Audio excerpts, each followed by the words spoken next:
Glasses on so I can see what I'm doing. All right. So here we go. The topic of today is getting past the fear and disappointment in health coaching. And this is a big topic, you guys, because if you are a part of any of the groups that I run or in my classes and courses, there's a lot of conversation going on about fear of many things in health coaching. So we're going to have a real discussion about this today. I am going to keep my eye on the Q&A box. I'm going to keep my eye on the chat box. And try to put all your questions in Q&A, because that way I can just watch one thing. So if something comes up throughout, I'll be noting that there's a question and I'll be returning to it, but I'd like to keep the flow going as I go. So we will open up for Q&A at the very end. All right, so let's talk about this. I've already introduced myself. Again, Carmen Hunter, work with health coaches all over the world. I have been health coaching real clients, just like most of you, for over 6 years now. It'll be 7 years in June. I like to tell everyone I am super transparent in the mistakes that I've made, but every mistake that I've made has become a lesson and a way that I can help other coaches not make the same mistakes as me. So if you want to learn more about me, you can go out to my website at carmenhunterhealth.com. Make sure you click to go into the health coaches area, and you can learn all about the things that I do. My real passion is teaching coaches, interacting with coaches, helping them stop spinning their wheels and start helping them to have major success in their business, and not waste so much time on doing things that aren't necessary. So I'm trying to bring the personal aspect of teaching coaches into this environment, into this profession, where you guys aren't just looking at screens all the time and wishing you could talk to a real person. I just think it's important that we keep that personal aspect in this business when it comes to interacting with each other. All right, so as a reminder, everything you're learning today is purely educational and based on my own experience. Nothing I share with you is to be taken as prescriptive for your business, your clients, or yourselves. And I have further terms and conditions for further explanation at my website. So just as a reminder, if you guys are doing this type of thing as well, make sure that you have something like this at the front end of your webinars that explains to people. They can learn more about the disclaimers and restrictions if they go out to your website. But having something nice and small like this is really helpful. Okay, so this webinar today is for the coach who is not doing videos yet because they're fearful. Someone who fears Facebook Live. This happens. I get messages about this all the time. How do you get over it? The person who might break out in hives when they think about public speaking. For the coach who believes that you cannot make money in this business, and I'm seeing this more and more, people are just giving up and they're going back to the corporate world that they left just so they can keep a paycheck. And this is for people who have been told that they should consider a new line of business because of the risk that health coaching involves, which I am going to put that one, hopefully to rest for you guys today and make you feel better about the fact that you're in this business at all. So videos and Facebook Live are the new ways that you really connect with people. As I've mentioned, people really want to have a personal connection. They want to see a real live person talking. It just kind of bridges that that gap between the world that sometimes seems not so real out there in the online world and the world that is real. And that's, us working behind the scenes trying to help people every day. So what you're going to learn today is how fear could be stopping you from moving forward in your business, how to overcome fear with real action steps, and the best way to make more money coaching. So the other thing is I'm going to try and help you find out if there is a way that you might need to be finding a new direction in your business. So, it's not for everyone. So we're going to talk a little bit about that today as well. And I'm sorry if you're hearing my dog barking in the background there. I've got 3 dogs, and sometimes they like to make themselves known when I'm in this office. So I want to start a little bit with my story about fear and how fear kind of did some things in my life that stopped me from doing things I enjoy. So the first one is my biggest fear personally is about bugs. And I know that sounds like, oh, lots of people are afraid of bugs. Well, my fear of bugs goes beyond what most people would have, because it was set from when I was a little girl and I was probably 5 or 6 years old, and I walked into a nest of ticks. And I mean, when I say that, I was up in the Midwest. Grew up in Minnesota. I walked into a nest of thousands and thousands of baby ticks and big ticks, and they were all over me. And this particular traumatic experience followed me throughout my life. I literally, every time I would come around something with more than 2 or 4 legs, I could feel that fear returning to me every single time. It shaped so many pieces of my life as I was growing up. Experiences when I would go camping, Even just being in a home, in my home by myself, if I would run into a bug, I didn't even know what to do about it. So to me, this was a really, really real fear, something that just took me over and stopped me from doing some of the things that I probably would have enjoyed doing because of the fear of running into a situation like that again. So that's a personal story. My business or more professional story of fear was a fear of speaking to people in public or large groups of people. Now, I used to be the president of our local humane society, and I sat on the animal control board here and was president and treasurer and all the other things of other groups. And so interacting in kind of smaller groups of 5 to 10 people was never a problem for me. I could get up and talk in front of them because I was passionate about the story that I was telling when it came to helping homeless animals, when the things that, I talked about the goals that we had and things like that. But then an opportunity came for me to really make a big difference in the lives of the animals in my community. And that was to change how they are chained, living on chains outside in this community. Well, they told me, you know what, you can work on that, but you have to present whatever it is you're wanting to change to the county commissioners. Now, our county commissioner office is much like a stadium type of place. They've got lots of seating, up in these rafters, and then they've got this. I don't know. It's just a lot. It's a lot of seating capacity, a couple hundred people. And when we have things that come up in our community about animals, there's a large turnout because we have a very, really big problem here with homeless animals and the way that they're treated. But this was so important to me that I do this, that I speak to them about this subject, that I just knew I was going to have to figure it out. And so I created a script about what I was going to say to them. But the one thing I didn't do with that script is I didn't practice it. So I had all of these topics and these points of interest and things I wanted to cover about the length of a chain a dog should live on should be longer than 10 feet. No one should ever leave their dog out for 24 hours a day. Inclement weather. I was citing quotations and resolutions and regulations from other places in the United States. There's a lot of information for me to relay to them. Now, yes, I could have my notes in front of me, but that still didn't help the fact that I was in front of all of these people. So I presented my case to them, but when I sat down in that office or in that area and I was told that I was going to be like 5th on the agenda or something like that, I sat there for probably an hour and 15 minutes with my heart pounding, feeling like I was going to die. Like I felt like I was hot from head to toe. My heart was pounding so hard, I could literally put my hand on, I thought they could see my hand thumping. And I got up there and I felt my legs go weak. All of those feelings of fear that cortisol pumps into your body when you're in a fight or flight situation. So I got my information out the best that I possibly could, but I almost felt like I was going to have some anxiety or panic attack because of the tunnel vision I had. I knew I could have done a better job. So let's fast forward. I got it over with. I did it. It wasn't beautiful. It wasn't perfect. And they did not pass my resolution. But they did say, you have some valid points. Come back and speak to us again. Tighten it up a little bit with some of your facts and your information. And we'll reconsider. And I thought, there's no way in the world I'm going to be able to do this again. The worst thing I've ever been through my whole life. I'm surprised I didn't die. So I thought, how am I going to overcome this? So being the investigator with all things that I am and researcher, I went out there and I looked up how to overcome public speaking and read this funny story. And this person said, find someone that is real and alive to speak to, right? Well, I didn't have anybody because I was working from home. So I talked to my animals. So I've told this story before. I actually lined all 3 of my dachshunds and my basset up on this couch facing me so I could see their eyes and have a point of contact when speaking to more than one person. And I gave a speech to my dogs. I know that sounds crazy, but that is what I did. And I did that speech, let's see here. I think I topped out at maybe 10 times that I did that speech.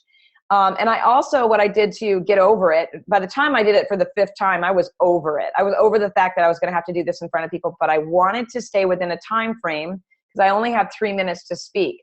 So I had a timer running. So, I was doing this speech to live things, which by that time they'd fallen asleep. But by the time I got done with that, I could not believe the way that the fear left my body. So when I did my presentation again to those same commissioners, I did not have that same fear response when I walked in. Not at all. I was a little bit nervous, but when I got up in front of that podium with my notes, I remember just talking to the dogs, and I remembered feeling that sense of calm, knowing that I know my story and I know what I'm saying, and I know that I'm passionate about this and how much I believed in it. They passed the resolution. The animals had not the greatest turnout because I live in the South, but so much better than the way that they were living before. So I've told you this big, long story because I want you to know that if I had not moved forward and past that fear, then the animals in my community would not have had a better life living outside. There would not be more strict regulations and resolutions for them in this community. So I always say that passion trumps fear. And I'm going to talk a little bit about that as we go through as well. All right, little entertainment for you. And by the way, I'm still working on the bugs, okay? I'm not over it quite yet, but I've gotten to the point now where I will actually not just put a glass over a bug and let my husband pick it up. I might scoot it out on a dustpan, which is a lot further than I've been in my past. All right, so let's talk about fear. Everybody has fear. But if yours is stopping you from building a successful business, it is time to examine it. So we're going to look at what some of the most common fears are in this business in particular. And we're going to kind of talk a little bit about what fear and failure really are too. Some of the most common fears in coaching are fear of failure, fear of being asked something that we don't have the answer to or we don't know enough about, fear of someone turning you in for practicing out of your scope of practice in health coaching, fear of public speaking, fear of doing live videos. This one's new because, Facebook Live has only really become popular this year, but I'm seeing lots of people afraid to get started with it. And fear of putting yourself out there as a health coach, fear of wondering what people might think of you as a health coach, wondering if you can really even explain what you do to people. Lots of fear is in this business right now. And it's important that we overcome these things because people need us. As you all know, there's more sick people out there every day than there are people getting well. So they need people like us to help them work through those problems. But if we're all afraid and we all let fear hold us back, no one is going to make the strides that they need in their health. All right. Definition of fear. And I'm going to be drinking my tea here while I'm talking, so excuse me for a moment. All right, definition of fear. So it's an unpleasant emotion caused by the belief that someone or something is dangerous and likely to cause pain or a threat. I want to examine this for just a minute. So I'm going to break it apart. So it says it's an unpleasant emotion, but it doesn't say a physical manifestation, right? It's a belief that something inside of your mind is creating this emotion. So let's just make it simple. It's a thought that makes you feel a certain way. That's all it is. Fear is a thought that creates an emotion that makes you feel a certain way. So I want you to do this Byron Katie style. Byron Katie is someone who helps us to move past things that really aren't real in our lives or help us to see them differently. She's amazing. She does something that's called The Work. And I'll share that resource as well in the recording. In the email you guys are going to get of the recording. So here's the question. Who would you be if you didn't have that thought? Who would you be if you did not have that belief that something like this was going to happen to you? So let's move on and let's think about this. If you are a person that feels afraid that people are going to judge you if you don't do something perfectly, I want you to step to the other side of that thought process and think, who would I be in this presentation or this talk or this coaching circle or whatever if I didn't believe that I was going to fail or I didn't believe that these people were going to judge me? Whatever that negative belief is that's going on inside of your mind, I want you to step outside of yourself and see yourself as two people, a person who believes that thought or that feeling or that emotion and a person who does not believe it. I bet that person that does not believe it looks like a happier person, a more relaxed person, a person that is having great success. So it's really helpful to step outside of yourself and really see what's real. So do we really believe, let's think about this. Do we really believe that it would be dangerous to do something like speak to a group? Are you going to fall off a cliff if you start speaking to people? No. Will it really be painful, like physically painful to do a video? No. Maybe it'll be painful like, oh, how many times do I have to do this before I feel like it's good enough?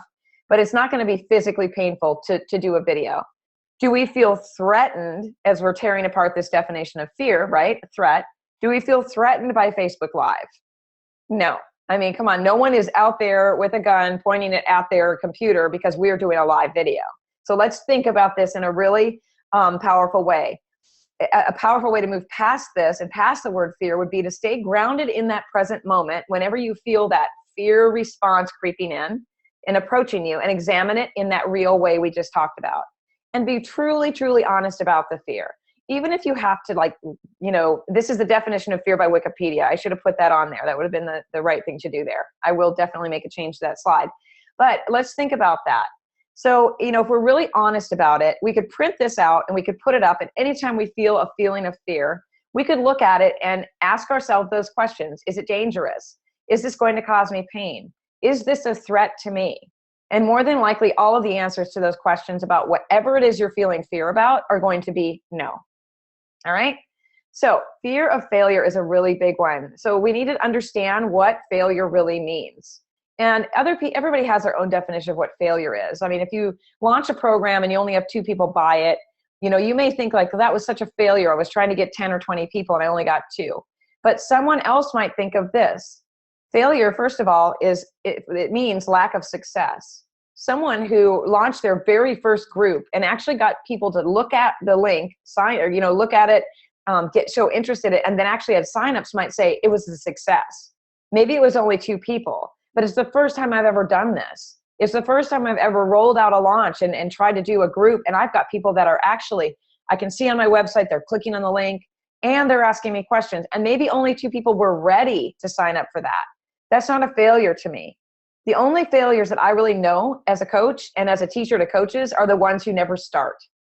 The ones who never even begin that thing that they feel afraid of. That's a failure because you're not moving forward. Every step forward in your business is a success. So if you're creating a slide deck, if you're coaching a new client, if you're doing a webinar or teaching a class, those are all successes. Success doesn't just come in the way of a lot of money or that every client repairs their leaky gut, okay? It can be measured multiple times a day. Sometimes for some of our clients, getting out of bed is a success. Would we say that they failed just because they didn't get out of bed and do CrossFit? We wouldn't do that. That's not what we do. We wouldn't do that to our clients. We wouldn't do that to our children. So why would we do that to ourselves, right? So if you can manage to see it that way, it can change almost everything. I'm going to break down a couple of these fears so you might have some coping skills to manage them and get through them. But I want to look at the chat box real quick because it's lighting up. Yeah. Oh, I love this. Okay. I love you guys are interacting with each other. As long as there are no questions, I'll just continue to move through it. All right. So let's start with the first one. Fear of being asked something that we don't know. And I say this all the time. And for the people who have been in my classes following me and been in part of my groups for a couple of years, they know I say this all the time. You will never know it all. You know enough now. And here's the beautiful thing. You can always be honest and say, I don't know, but I'm willing to find out. So here's the thing. Stop trying to waste so much time to learn more and more and more about health. The way to coach responsibly is to share those safe resources anyway, and not create resources that you're not an expert in. So if you think, or you want to make, having a niche around digestive health, that's going to be your niche, okay? Would you honestly go out there and create an entire ebook on digestive health? Is that how you want to spend your time? Now, if you're passionate about it and you feel like you have something unique to say and you really want to put your stamp, your trademark, and your copyright on that product, I am all for creation. But if it's not something that you are really passionate about writing and like you almost feel that feeling of dread inside of you, like, oh my gosh, this is going to take me forever. All I want to do is build my business. Why would you not just go out there and use one of the millions of resources on digestive health today? I mean, the Better Belly Project is going on right now with Summer Bach. I would no sooner try to outdo that thing than I would anybody else when it comes to pain or being a doctor or anything like that. She's got this thing down. And so do many other practitioners. So the way to again, back to the way to coach responsibly is to share those resources with your client so that you don't have to know it all and that you don't have to pretend to know it all. And you don't have to wait, months and months to help people with the things that they need help with now. When we admit to not being sure of something, it doesn't make us less credible, regardless of what you may think. We can deliver the statement in a way that makes the client or person inquiring feel as though we really know enough about the answer, okay? And that we care about the answer by saying something like this. You know what? I'm really not sure about that. I love to learn new information that I can carry forward to help other people and build my practice. So let me do some digging on this subject and get back to you. That person that's inquiring to you about whatever it is, depression, fibromyalgia, bipolar, whatever, they're going to say, awesome. Now I can stop looking for the answers. This person's going to do some work on it. And she actually has the skill and the experience in investigating on these topics. So I'm going to let her get back to me. It doesn't make you less credible. It doesn't make you less of an expert. It makes you actually look really good because you're doing the work for them. And the bonus is that if you don't know anything about that subject, you're going to get more education going out there and learning about it to share it with others that you can carry forward in your business. So, and experience is the best educator, hands down. Okay, fear of being turned in. So this is a biggie because it's starting to happen more and more. You guys are, if you're in my groups, you're watching this happen. You're seeing examples of people that are being turned in. We had a coach recently that was told that she was turned into the health authorities for, I think it was practicing medicine without proper training credentials, something like that.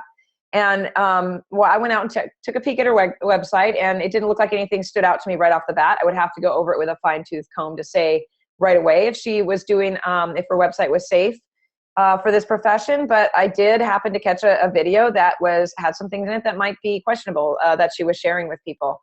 So I don't know whether that person actually, she said that they were angry with her and that's why it happened, or I don't know, some sabotage thing was going on there. But people really don't need a great reason.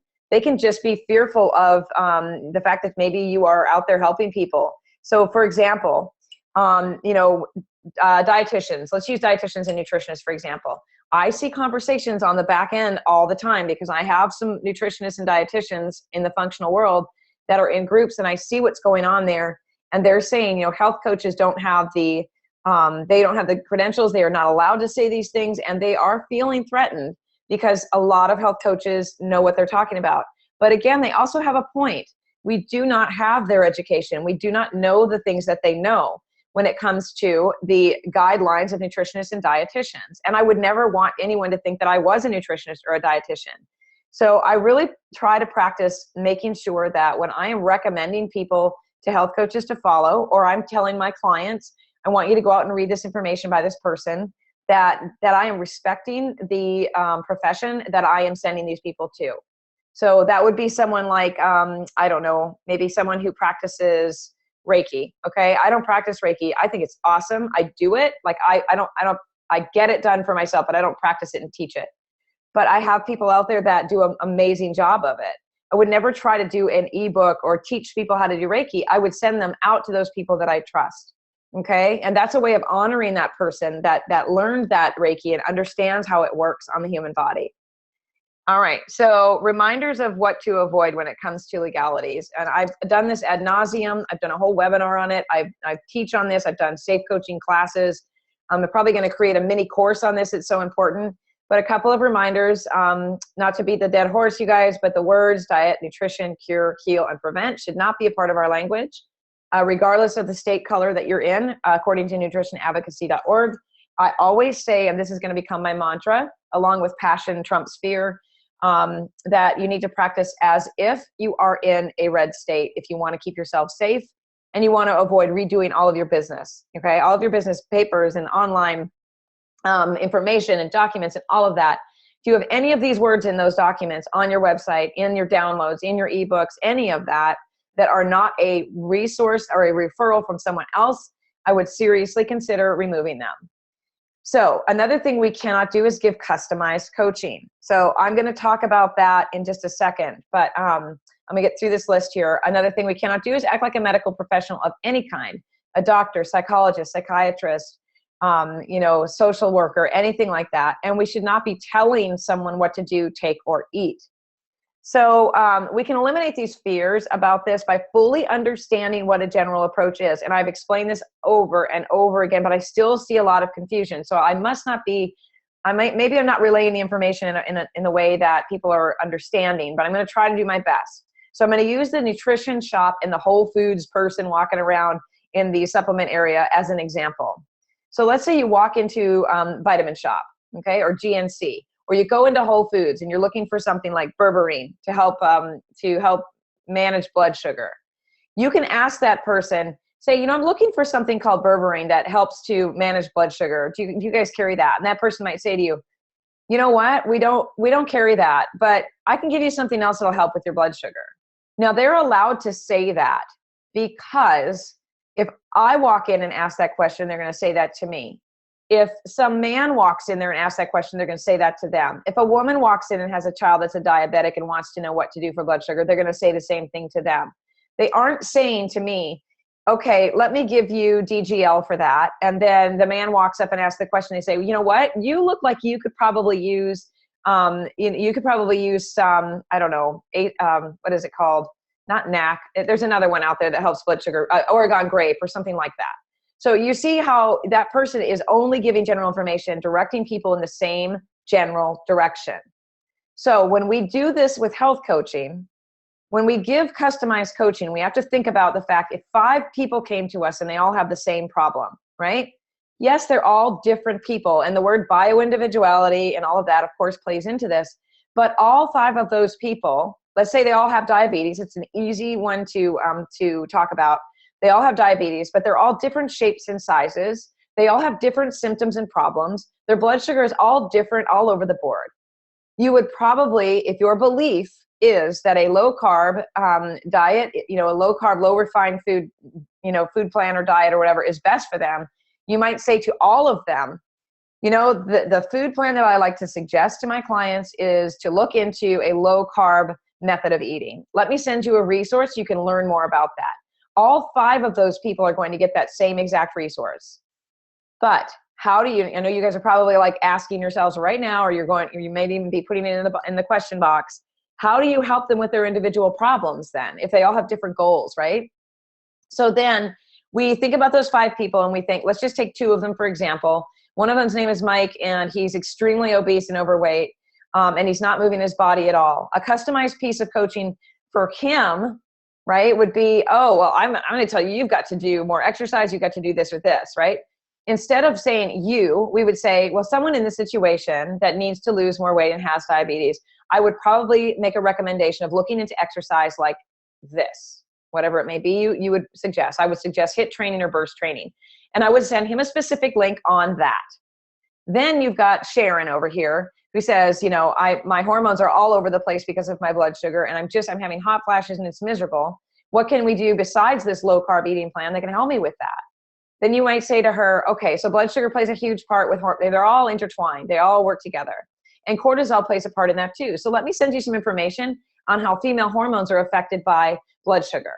And that becomes her not customized approach, right? But her details that makes her feel like you're helping her as an individual. So somebody put in the chat box here and tell me if I'm explaining this right. And I see Kim has her hand raised. So let me take a break here and look at some of this information or some of the stuff in the chat box. Let's see here. All right, I'll go back to the resources in just a moment, but I just want to make sure am I explaining this? Is everybody understanding how I'm doing this? Okay, with the general approach. All right, everybody's got their hands up. So everyone's got their hands up. So let me go to the questions then. Type your questions in since we've got a lot of hands up in the air. I'm going to touch on the resource. I want to go back to that in a moment, but I also want to make sure that I'm explaining this general approach because this piece will play back into the resource questions when I go back to them. All right. Does that make sense to everybody? Okay. So one more time on general information, and then I'm going to return to the question box and answer some questions. So just remembering that if we are ever helping, a person with depression, or we are helping a person with fibromyalgia, or we're helping a person with cancer or whatever, we have to remember that if someone else with that same problem came to us, that we would make those same recommendations and share those same resources, regardless of what else is going on in their life. Everyone should be starting with whole food. Everyone should be sleeping better. Everyone should be moving their body in a safe way, which I call safe movement. It's different for everyone, but the foundations of health are always going to be the same. If you practice that general approach, that is going to keep you within that window of using general information and away from customized individual coaching and nutrition information. Okay, so let me return to the questions here real quick while we're on this subject. Okay, let's see here. Can you touch on how you would handle, Leah is asking, resources and references during a webinar or a live feed? Should it be mentioned at all or added as a slide? So I think you're asking me, like, let's say I'm doing a live Facebook video right now and I'm talking to people about diabetes. Let's just say that we're doing that. And someone were to say to me, I've got diabetes, and someone chimes in, hey, my mom has diabetes, and someone says, so does my husband, and all of a sudden it becomes a thing. And everybody's like, where would you go to look that information up? You can absolutely say, you know what, after I finish this live video, I'm going to plug in some resources in the feed for you guys to go out and learn more. So you would put it in that video feed, okay? It would become a comment. You would share the resource, and it's up to them whether they click that resource or not. Absolutely, you can put that in a comment box. Adrian asks, does the risk of being turned in also apply to Canada? Do coaches get turned in here? Canada's laws are different. Absolutely. And I've got a couple of clients that I actually had a brainstorm session with one of them yesterday, and she was telling me how much more lenient it is up there. I haven't heard about anyone being turned into Canada. The only thing I can say is that everyone has guidelines on what we can and cannot do as far as nutrition, dietitians, health coaches, nurses, doctors, all of that. I would find out if there's no nutrition advocacy for Canada, but I know, if I remember correctly, Canada has something very similar that you can look up. So what I would do is I would probably Google that question. Nutritionists, dietitians, guidelines, Canada. Health coaches, guidelines, Canada. Use words like that to search. Legalities for nutritionists, health coaches, etc. Okay? All right. Can you give general guidelines for daily recommendations? For example, the DRY for this vitamin is, the dosage. Okay, so I think that's what you're meaning. Nope, I wouldn't do that. So what I would do is I would say, if someone came to me and says, I'm in the middle of some adrenal stuff, I've got some problems with it. I know that vitamin C is good for it, but I have no idea how much to take. I would say, you know what, let me go out and get some stuff for you that you could look at and see if this is going to help you with your situation. So I would go out to my resources like Dr. Wilson or Nora DeGautis or someone else that I follow for adrenals, and I would send them a link that talks about, therapeutic dosages of vitamin C. They then make the decision on how much they want to take. Yeah, it's not really a wink, wink, nod type of thing. It's really you just letting them know that, I'm operating within a specific scope of profession as a health coach, and there are people out there that have done this work and they have the credentials, they have the training to tell you how to handle your specific situation. And those are called doctors and nutritionists and practitioners and chiropractors and all of the people that we are not. And that's one of the reasons I started this webinar today, is because people are acting as if they are those people. Health coaches are doing that, and that's why they're getting turned in for things. Because there's words that are coming out of their mouths during live videos. There's information they're sharing with people that is borderline, it's in a gray area. So, okay. Yeah, and if you coach mainly face-to-face, that's fine too. That's great. But just remember to use your words carefully. And I recommend, my method of coaching teaches people, when you get back to your office, you send them those resources by email. Really important that you stay safe by having things in writing. So if you told someone, oh, I absolutely would take maca for helping with hormones if you're having hot flashes and things like that, you can go to this website and get that product.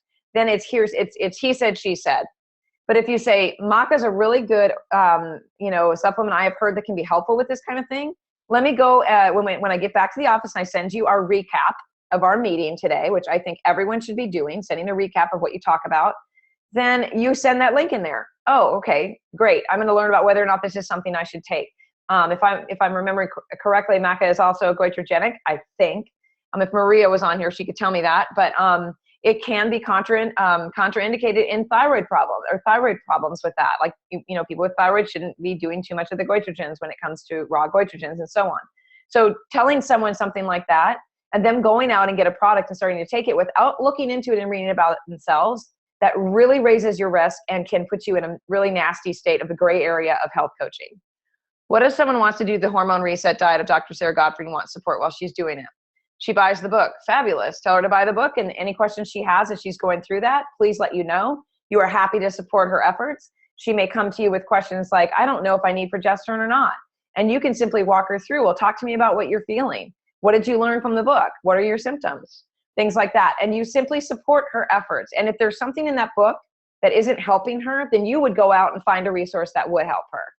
So I need to move on through the slides here in just a moment, but any suggestions about handling differences in live versus virtual? No, exactly the same thing. Yeah, exactly the same thing. Same approach. You're just having a more personalized approach when you're face-to-face with someone, but you still should return to your office and send a recap of the session, in my opinion. It's a courtesy to that client. So when you're face-to-face with someone, whether it's live or in person or on video like this, that they are not having to take notes of what you say. I think it's really powerful to say to someone, you don't need to write any of this down, because here's what I'm going to do. I'm going to send you either a recording of our conversation and a recap, or just a written recap, so that you have all this information and these resources that I'm talking to you about today. It helps them to get present in the meeting that you're having with them. Okay. So I hope that was helpful. All right. Fear of doing Facebook Live. Again, this is new this year. This is one of those things that people are, people are seem to just get crazy hives, red in the face, shaky. They just don't even know what to think about it. So here's the good news about Facebook Live. You don't have to publish it. And this is crazy, but the first time I did one, I was nervous too, a little bit about, people, even being on it. Like, are they going to have anything to say to me? Are they going to have questions, or it's just going to be me free rambling, which I do pretty well. For those of you who know me, I love to talk, but you don't have to publish it. So if you've never done Facebook Live before, and you do a Facebook Live, at the very end, it gives you the option to publish or delete the video. So yes, the people who joined you live are going to see you, all right? But it's not going to live forever in Facebook land unless you publish it.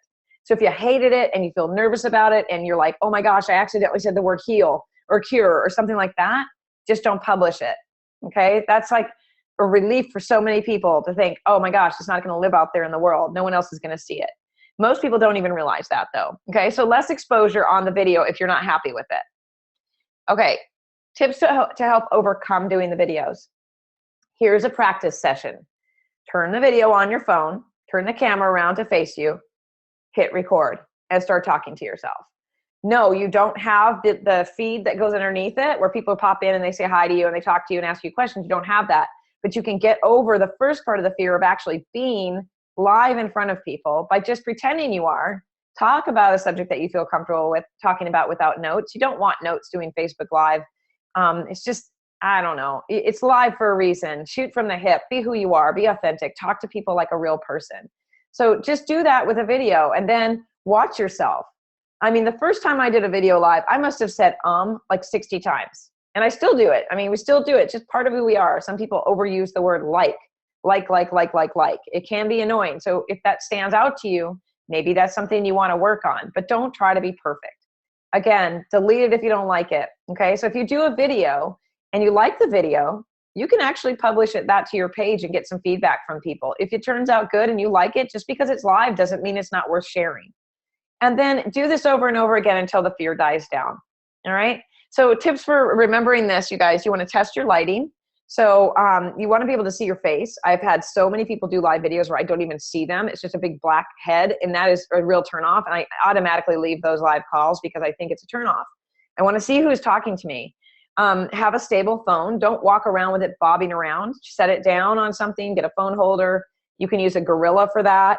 And then check your background for distractions as well. So if you're in a really cluttered room, like I watched one time, this girl's kitchen, it had, oh my gosh, the stuff behind her was so distracting. I couldn't even listen to her, so I left the room. So a nice clean background, stable phone, and test your lighting. Even if you have to walk around with your phone and find a place in your house that you can, where you look like, a real person and not just a big black blob. All right, so next thing, fear of group public speaking and videos. And this could be in person, on videos, on webinars, online in meetings, in group classes, group coaching, whatever it is, just having that general fear of speaking to people in general. Real fear. I mean, I know it is. So hold on a moment. I gotta get a drink of my tea. Okay, so some tips to overcome that. And always remember this too, if you're gonna be doing something like this, webinars and stuff like that, have something to drink, because if you talk for a long period of time, it can get a little scratchy. All right, so remember, you can erase videos you don't like. Practice in front of something live, like the story I told you guys about myself, where I talk to my animals, even if it's just a pile of stuffed animals, something with eyes. I know that sounds crazy, but it makes a huge difference. Practice, practice, practice. Write a script, okay, not for the Facebook Live, unless you really feel you need to, but write a script so that you have an idea of what you're going to talk about. Use a huge dry erase board for notes and bullets. And get support from a friend or family member and have them be your audience. Nothing removes fear like doing the actual thing that you're afraid of. So think about something daring that you wanted to do but were afraid of, like whether it was skydiving, rappelling, things like that. Like the first time I ever rappelled off of a cliff, I remember leaning back and thinking, I was going to die there too. I was like, oh my God, this is it. This is the end. I went all the way down to the bottom. It was this beautiful place with waterfalls. And I was like, I couldn't get up to the top fast enough to do it again. 10 years later or 15 years later, I did it again, me and my son, and my husband, we went rappelling on New Year's Day. And that same feeling came over me when I leaned over. If you don't know what I'm talking about, you're leaning backwards over a cliff and you're only hanging on by a rope.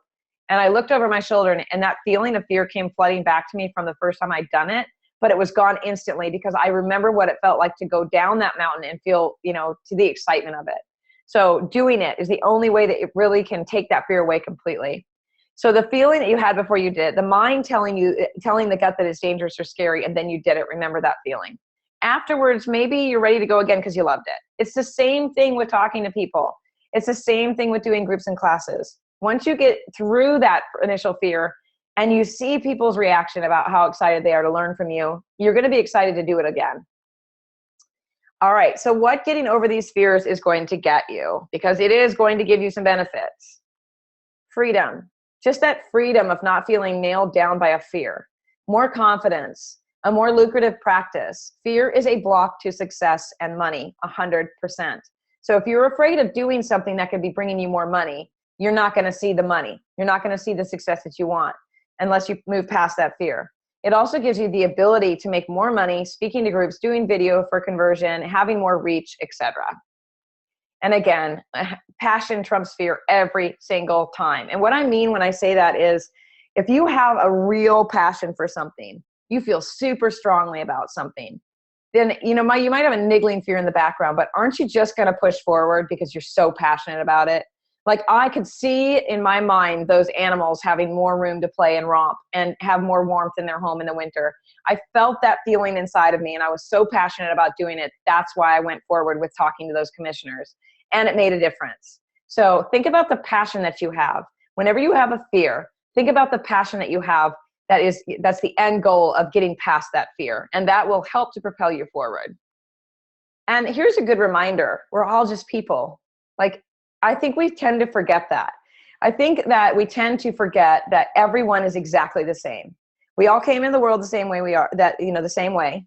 Our experiences and education is what created us. I mean, like, who we are today. It created who we are today.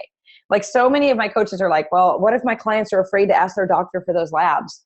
And my thing is this: he's a person with a coat. He's a person with a degree, but he's a person. So there is no reason to fear that person. Same thing with like talking to like mayors and judges. I'm going, well, if my son is feeling better, we're going to the senator's Christmas party this Friday night. And in my past, I would have been like, oh my gosh, I have to look the right way. What am I going to say to these people? Moving past the fear of speaking to those commissioners in the mayor and having meetings with the mayor. I mean, after I moved past that fear, I went cracker jacks. I set up meetings with mayors. I started lobbying. I mean, like, I was like, man, now that I'm past that, look at all the things I can do for this community, right? So I now don't have that fear of going to this party this Friday. I'm totally confident and comfortable. He's just a person with the word senator in front of his name. And it helps that his wife and everybody, they're just all real people. So it's really helpful sometimes to envision the people that you are kind of fearful of talking to or intimidated by. Think of them as little children, because that's what we all once were. Okay? I mean, I know it sounds a little nuts, but it's really helpful. Everyone came out the same way. We all were small children at one time. We've all got fears, and we're all just people. All right, let me check the box real quick before we move into this next section on group coaching. So let's see here. Adrian says, I'm just starting out wondering if anyone wants to work together to help each other with this stuff. I'm on the West Coast. Are you talking about moving past fear, Adrian? If you're talking about, go ahead and put more information in the chat box so people understand what you're looking for as far as support. But and I'm going to tell you, I'll tell you where you can join all of us and talk about this stuff regularly at the very end, because I'm not pitching today. I'm not selling anything or anything like that. I'll tell you a way that you might want to hop in and join us on some of this stuff. All right, so group coaching is the new one-on-one. So I'm actually creating a mini course on this too, because it is going to be the place where people need to lean as soon as they get comfortable with one-on-ones. Group coaching is how you're going to increase your income and make money health coaching. So the fear of not making money in this business is one of those things that people are there. I've seen people on my clarity group that say, I'm not coaching anymore because I wasn't making any money and I don't think anyone can. And I'm like, that makes me actually kind of angry. If you're not coaching, then don't come to my group, first of all. Please leave. If you are not coaching, but you wish that you could, stay and we'll teach you how. But you know what? You can make money doing this. So to tell other people who are passionate about helping others that they cannot it's not fair. It is the best way to make money health coaching because you are getting to more people. You're making more of an impact. It's just, you have a bigger reach on this. And there is a way to do it. And also keep this in mind. I'm going to tell you about the benefits in a minute. It is a more general approach. So it's a lower risk method of coaching. So most people are really focused on one-on-ones, and that's great if you're brand new to this business. I think everyone should continue to do some one-on-ones here and there. It keeps that relationship, like how you relate to people. It keeps you humble in your business. It keeps you tied into what a person needs, and they are very rewarding. I have a waiting list, and I still work one-on-one with clients. But I moderate how much I do because it can be very emotionally taxing and it's not as lucrative for your business. There's never going to be more time in a day. Cannot create that. So while they are rewarding and educational, they limit your income. So all this talk about not making money, doing the coaching, I think it's coming from people who tried to make their business only doing one-on-ones and focusing on single sessions. So the advantages to group coaching are you make more money, you have more reach, you make more impact. You have a support system for the client because if you're doing this the way that I teach people to do it, you've got a group for them to lean on. You are branching, you have an opportunity to branch into your other program opportunities. So if you're teaching them about whole food and that's a group class that you've taught, you then have 1,000 ways to branch off of that one group that they sign up for again. And you have an income, you have an ongoing income with that. It's safer and lower risk because it's a much more general approach in a more public way. And it's a wash, rinse, and repeat system. Once you set up a group coaching program, you just constantly launch that same program over and over again. It's so easy to do. So one thing I want to talk about here real quick about that is, so I mentioned today that I put up a link on the Meal Genius yesterday, I think it was, or today. I don't remember. Kelly Faring is someone that I did a webinar with, and you can opt in to see the webinar, and I highly recommend everyone do it. And she has created something called the Meal Genius. For my students and the people that were that attended the webinar, they can tell you it is amazing. It is amazing. And there is an opportunity. I'm going to be presenting this to the coaches in January when she rolls this out. You have an opportunity to make money on this by sharing it with your clients. And it's not a multi-level marketing yucky feeling of making money. It is a way you can either plug it into your group, your sessions, or you can send a specific link to your clients that they then sign up and you make money from because you are promoting that business. So the Meal Genius acts like a template, and it's very much the same as the documents that I do for coaches. They are templates. So I have intake forms for an entire, you can use them for a group session, you can use them for a one-on-one. There are 4 of them, and it's a template that you can change, customize, put your logo on, and use with your clients. You don't have to create your own. You don't have to create a meal program because Kelly does it for you. Using templates for group coaching is key. That way you are giving the same documents to each person that you create and customize of your own, and you don't have to come up with them by yourself. I mean, it's just templates saved my business. And yes, I'm the one that created them, and it took forever and ever to get them right, but they work and they have saved my business. Once I got those done, oh my gosh, it was like, anytime I'd start with a new client, I didn't have to create a new intake. I didn't have to create a new food guide. I already had it done. All I did was click, hit, and send. So I highly recommend that if you want to make a quick way to make money, use what's available to you. You know, there are programs all over the place out there that can speak to whatever you're doing with your business, but use templates, okay? So, and I promise no pitching today. So I'm not sending you out. I'm not giving you any numbers or anything like that. If you want more information on this stuff, you can go out to my website and go to the health coaching section and learn about it. And then keep your eyes open for Kelly Herring as far as the Meal Genius. It's going to be rolling out in January of 2017. So keep your eyes open. It's amazing. It's real. And I was a part of the beta group. I've actually gone in and used it, and it's so user-friendly and so awesome. I cannot say enough about it. Saving time is essential when building your business. So you can learn about health all day long. You can create documents and templates all day long. You can work on your website all day long, but you are not building your business in the ways that you could by outsourcing and using done-for-you things. All right, so this is just some pictures of a group program that I set up for thyroid one day. This is a couple of years ago. So people think, oh my God, I don't even know what that would look like. How would you even begin to do that? So I created a thyroid guide. It was one of my templates because I got tired of saying the same thing, creating the same thing over and over again for people with thyroid problems. And I held local classes. And so I rented a little space for $75 down at my natural food market. I bought all of the food there because it was simple. But notice, if you'll take a peek at this picture, when I was thinking about the risk and liability here, where I was sharing gluten-free snacks because I talk in depth about how gluten affects the thyroid, but I didn't want to put anything out there that they didn't know what they were eating in case of allergies and things like that. So there are a lot of people that like to cook and have people at their house or make things and serve. I don't agree with that at all. Not at all. Too much risk. So I put packages out. These are the packages that food came in, and everything that's out on this table has a label and so a way for them to pick it up and read them. So if they want to see, you know, what the chips are, I have the bag back there. If they want to know what the Lara bar had in it, it's right there. There's the package. The drinks are in their bottles with cups. They can pour their own beverage. They can read the label on the beverage. This probably took me, I want to say 15 minutes to set up.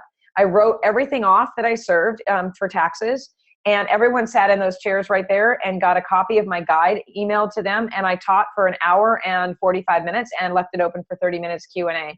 That was $39 a person. Probably should have charged more now that I think back on it, but it was a decent amount of money, and it was a successful day, and I got 2 clients out of it for one-on-one coaching for what they needed to take themselves further.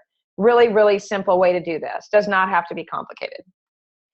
All right, so we're getting to the end here, and then I'm going to look back at questions. But so it may be time to change direction. If you are just a person that can't move past fear no matter what, and you have no desire to, and your passion isn't strong enough to do that, then maybe this isn't for you. It's also not for you if you have no passion for this business. If everything frustrates you and you're just not feeling that excitement about the change that you can see in people that you help, this is probably not for you. If you really truly believe it's impossible to make money coaching, this is not for you, because you have to have a money mindset. You have to have I can do this, I can make money, this is possible mindset. If you have an ingrained belief that health coaching is hard to do, time to get out. So the reason I wanted to touch on time to change direction is because, I'm one of those people that what you think about, what you resist persists, and what you think about grows. So if you are a person that is resisting change and resisting moving past fear, it's just going to get harder and harder as time goes on. And if you are a person that focuses on the negativity that's out there, it's just going to grow and you aren't going to move forward. I am 100% believer in what we think we produce in our lives. So there are people that are just not meant to do health coaching. If that's you, it's not a bad thing, but it's a reality you may want to check in with yourself.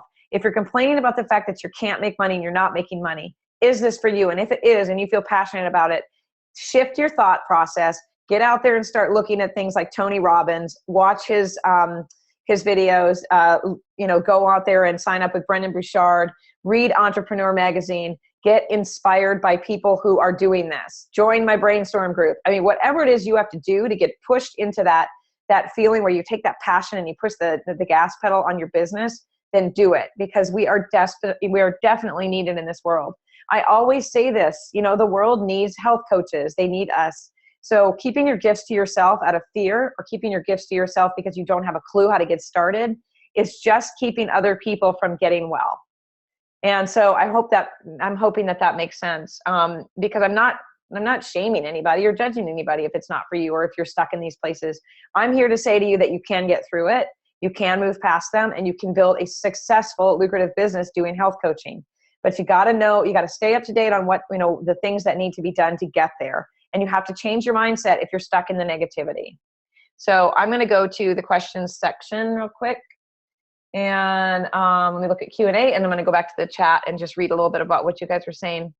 How do you find the best ways to market your group coaching programs? I'm over Facebook, Michelle says. Okay, so here's the thing.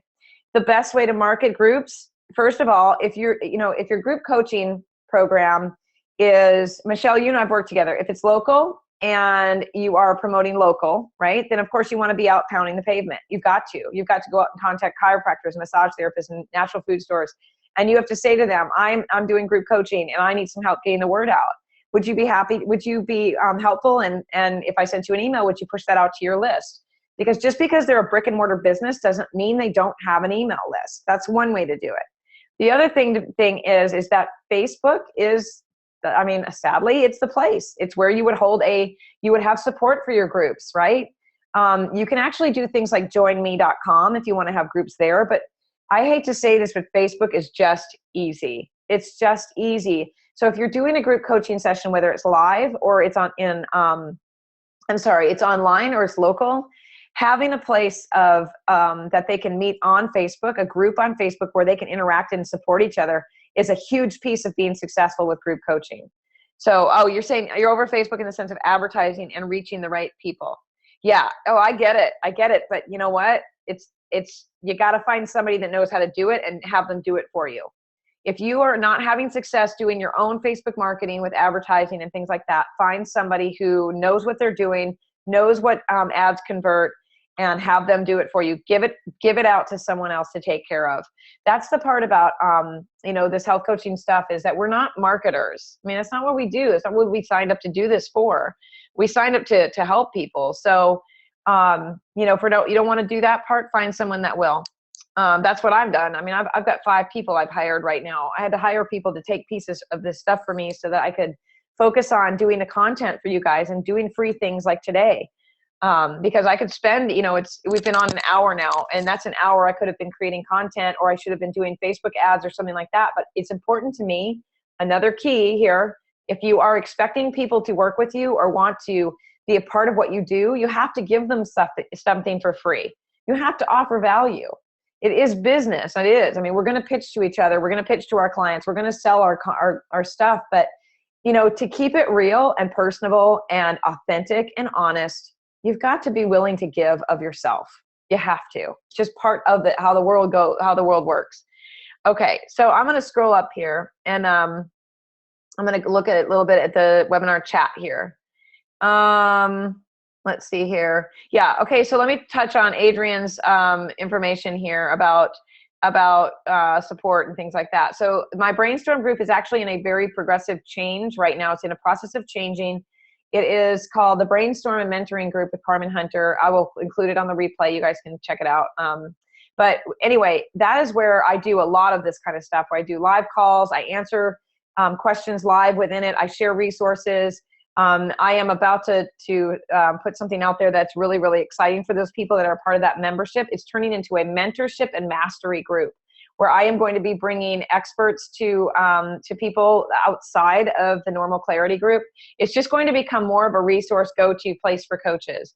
And that place right now, like, we are always supporting each other and always talking about this stuff. It is an amazing place to get support. It's $1 to join for the first month, and then after that, I think right now it's set at $49, I think, per month. But trust me when I tell you, it's worth looking into. And if you don't, it's not for you. After a month, you only spent $1, right? And just cancel it. You can cancel your subscription anytime. So look into it, Adrian, if you want more support. Honestly, it's the place to go. Michelle says, I'm not enjoying individual coaching more. I do love groups more. Yeah, and that's what Claudia says too.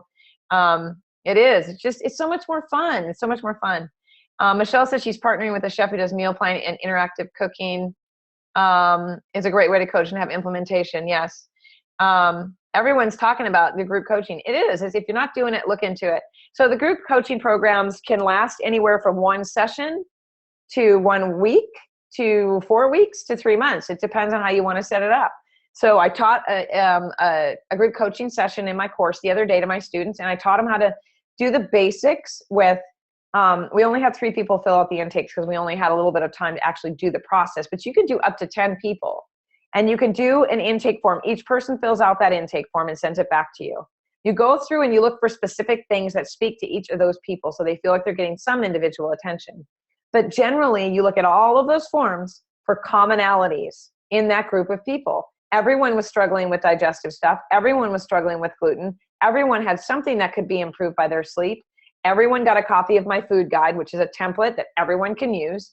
And the group coaching session, that would have been a one-time, one-off. And then if they wanted to take it further, they then could sign up for a 3-month program with me where we meet, twice a month on a Saturday, and you adjust your prices accordingly. Group coaching can be so many different things. You could do a whole month. First time that you meet, you talk about whole food and toxic foods, gluten, environmental toxins, all that stuff. Second time you meet, you talk about stress how to perceive it, and safe movement. Third time you meet, you talk about sleep and fun. Fourth time you meet, you do a complete overhaul of it. You meet every Saturday, you charge $150 a person, you fill it up with 10 people, you make $1,500. I mean, it's endless. The ideas are endless. And I'm going to include that in the group coaching course that I do. I'm going to create ideas on how to do that. So there's just so many things. How often would you run groups without getting exhausted with the launch process? Claudia is asking. Seems like 4 to 6 weeks is a good amount of time for marketing. I wouldn't market for 4 to 6 weeks. I'd market for 10 to 14 days. Is that what you mean? Like if I've got a course, let's say I've done the group coaching course and I'm about to put it out to you guys.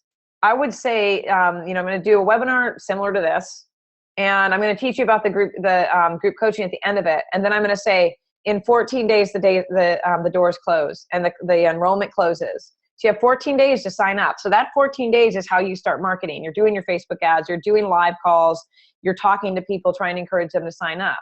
Once the enrollment is over, you then teach that group coaching class or course or whatever for however long you've set it to be. So it's not like you're necessarily launching. It can be exhausting because I just got out of it. Trust me, I know, and I'm about to do it again. But it doesn't have to be. It can be something as simple as a slide deck with an announcement and a sign-up form. It does not have to be that complicated. The other thing is if once you launch a group program, that program should be ready to be open for open enrollment. And you would just be available for live calls. So that's the direction my other course is going in the spring, so that the launch process doesn't exhaust me. So I think it's really going to depend on exactly what you're launching. So Anita's asking, do you have any suggestions for giving support to people who are not on Facebook? Most of my clients so far do not like Facebook. Yeah, I mean, you can do joinme.com. You can send out the Zoom link and do your meetings on zoom.com. You can, I don't know if are you doing online programs, Anita? If you are, it would be unusual for people not to be on Facebook, to participate in a group program. But I would do, let's see here. I think gotomeetings.com is also a way that people can connect, but it's just not that user-friendly in my opinion. I didn't like it. I tried it. Ugh. I like zoom.com for my meetings and my classes. You can share that link with them and give them a way to access the recordings also. So that would be a good thing to look into. Let's see here.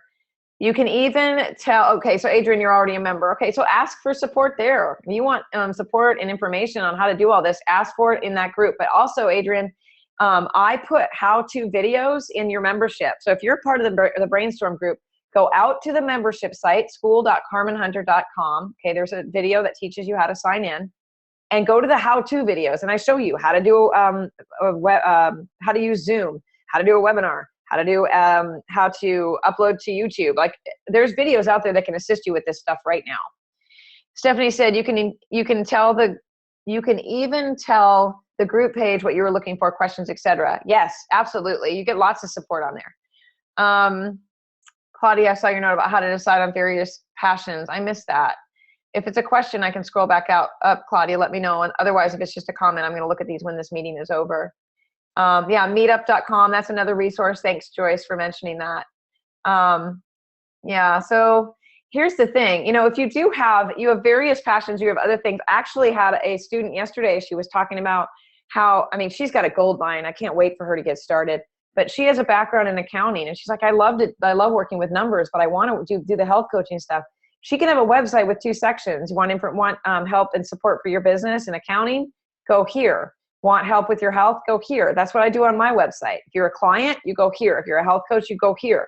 You can have multiple passions. Just be really clear on your website and on your information where people need to go to get that information from you. Okay? Yeah, you can do slow Zoom without video. The last group program, people didn't want to be on video, but they can turn off their own video too. So you can do Zoom and just turn off their video cameras on the other end. It's really simple to do that for people who just want audio. Referrals, word of mouth, best method of getting the word out there about yourself. So Kim is saying, I'm moving to a small town in Florida from a much larger city. How do you find the pulse of a small town? No idea how to connect with people, not many doctors in town. Okay, so what I would do is I type in that town name and I type in the name natural. or grocery store, natural chiropractor, massage therapy, anything holistic, health, anything that has to do with what you're trying to do with your business. That's what you need to do. Also, a small community is really not, it can be a really good business, a really good income if it's a small community. You have less footwork to do because there's less people to speak to, and you can really hone in on those people with what they need. So I would hit the pavement, or, walking, driving, depends on how small your community is, but I would look it up, Google, get some addresses, and go around and start introducing yourself. I'm new to town. This is what I do. I would love to get with like-minded people that are trying to make a difference in the world today. I mean, you got to sell yourself. Truly, you do. You have to sell yourself. Carmen, if you create a course for group coaching and launch it, I'd take it. I'm going to do it. You keep your eyes open. Yeah, Claudia is saying it was about joining beauty counter, selling oils, doing design work. Yeah, you have a lot of things going on.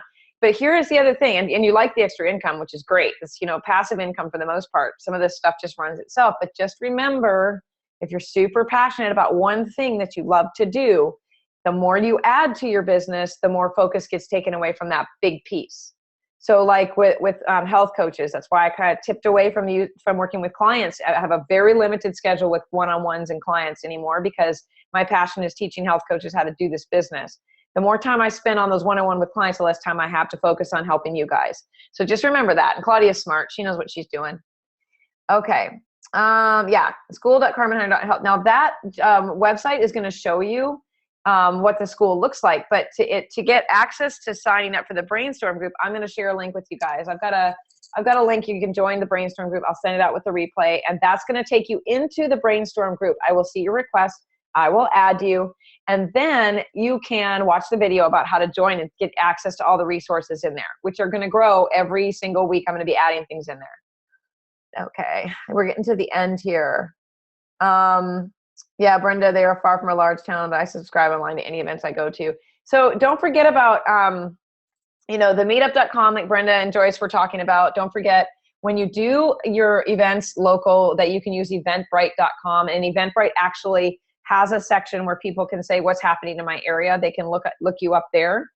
So if you provide that link and you start promoting out there, people will go in and they'll see what you're doing on eventbrite.com. Now they take a portion of your fees, but you know what? When you're just getting started somewhere, I'm big on meet and greets for free.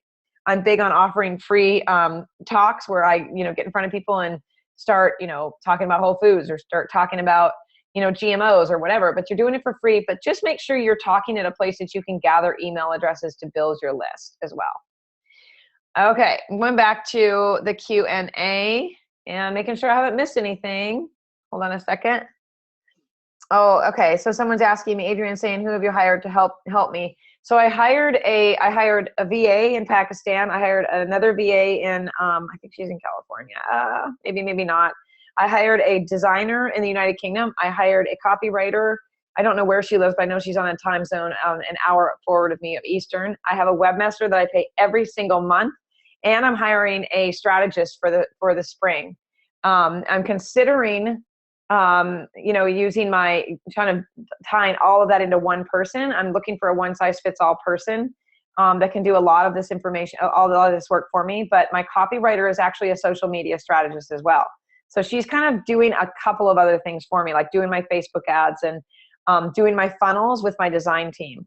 So the thing I have to say about this is, if you're making money, you need to tuck something away to invest in your business. There's no way you can do health coaching and really get out there and do this business online without investing. You have to spend money to make money.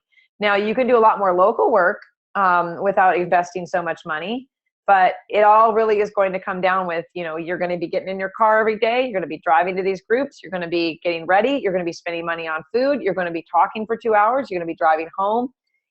Local work is great, but it's also one of those things that is kind of high burnout because of the amount of time and effort and investment it takes on a physical way to get these things done.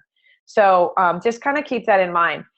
And hiring people, I mentor health coaches. I do that as one of my services. So you can check that out too if you want to sign up for my mentorship program. I help people get started with their business from start to finish. If they don't even know where they need to go next, they can get in touch with me. You don't have to start local, Adrian, but doing online is a lot more expensive and it's a lot more time consuming. There's a lot to learn about being online. So absolutely, you don't have to start local. A simple, cheap way to start doing things online is to sign up for a zoom.com account and create something that people want. Have a fees and services page focused around groups or focused on one-on-ones, and just start really, really small doing it that way. But then remember, you still need intake forms. You still need disclaimers. You still need to be protected. You need a system. You need content to give them. You need a system and a method of approach that isn't going to suck the life out of you. So you start wherever you want to. And I'm not trying to discourage you. I'm just trying to be real here. I'm not going to lie to anybody and tell them they're going to get rich in a month. It doesn't happen that way. It just doesn't. And all of the advertising, you guys follow me, no, it drives me nuts telling people they can make 6 figures in a month. It's absolutely insane. It's crazy to think that. And I hate that that's like, I don't know, it's them luring you in, telling you that, and then they're going to tell you how you got to pay them, $8,000-9,000 to make that 6 figures. It's just, I don't like it. So anyway, that's my take on that. And the last thing, again, you can join my brainstorm group for $1, see what I'm all about. I promise you, if you are a part of it, that I'm an over deliverer. You can tell already it's we're an hour and 15 minutes in. I like to over deliver information. I am transparent about everything you need to know and do in this business. It's just important to me that health coaches are doing this job and they're not afraid of doing this job, and they're getting the support that they need in a real way and not a flashy, shiny object kind of way, because there's lots of shiny object people out there trying to get your money and, get you started on things that you really don't know, or you don't need to know. Bernadette's asking about, or she's saying the tech stops are cold, completely overwhelmed by it. I know that's why I'm doing how-to videos, because it shouldn't be. It was overwhelming for me too, but I figured it out, and I found out ways it's not so hard. So how do you find your people you outsource to? Upwork? No, not really, actually. I went out and asked for referrals from some of these health and wellness pioneers that I met at Mindshare Summit that are really doing big, big things with their business. And I asked for referrals from them. I also, let me mention freedomhackers.com. There's 34,000 people in that group. It's absolutely insane.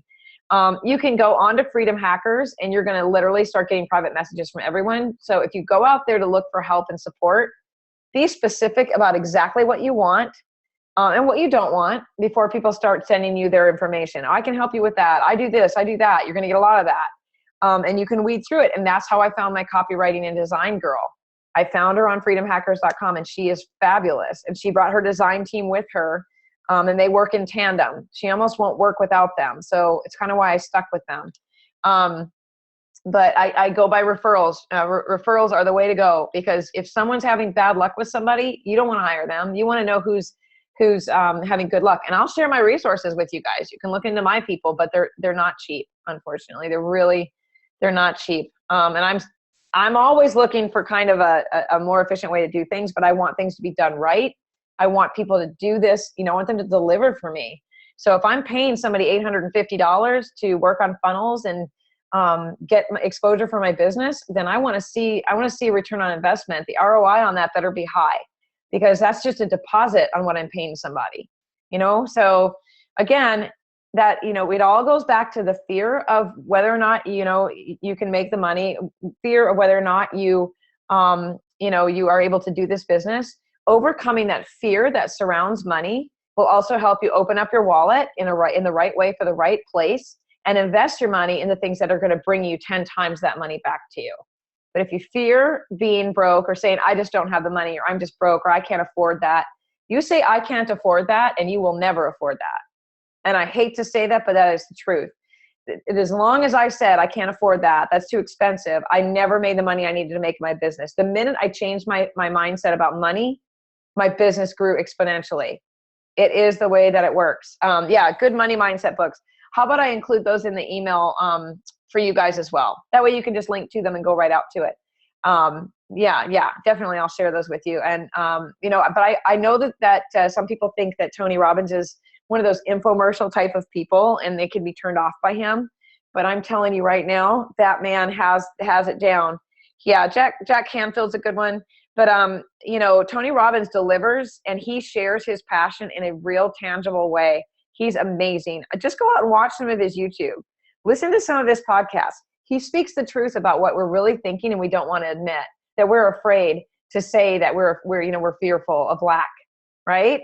And where is that fear of lack coming from? Is it something that we were taught when we were little? Did we live in a poverty situation when we were little and we still believe that we will never have enough? Are we carrying that into our world today? We will never have enough. I will never have enough money. There will never be enough food, that kind of thing.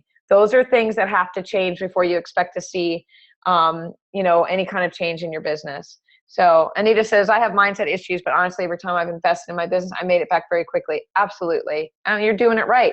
So once you overcome that, we're going to still have doubts, you guys. It's going to pop in every now and then, but most of the time we can kick it out with the passion boot. Step on it with the passion boot. That's what I like to say. I see passion as a big fat boot on my foot. And whenever fear gets in my path, I just stomp on it. It's the best metaphor I can think of for moving past things. So, okay, I'm going to wrap it up. I will watch for the replay. I will send you guys the links that I promised, and hope that this was helpful for everybody. I really appreciate you guys jumping on and really enjoyed just, having some conversation like this. I hope to see some of you signing up for the brainstorm group for $1. And if not, if it's not for you, that's okay too. I don't get my feelings hurt. Stay in my clarity group and joining conversations there as well. Anywhere you can get value as a health coach, you guys, you need to. Thank you so much, guys. Have a great weekend. Weekend almost, right? Have a great weekend and rest of today.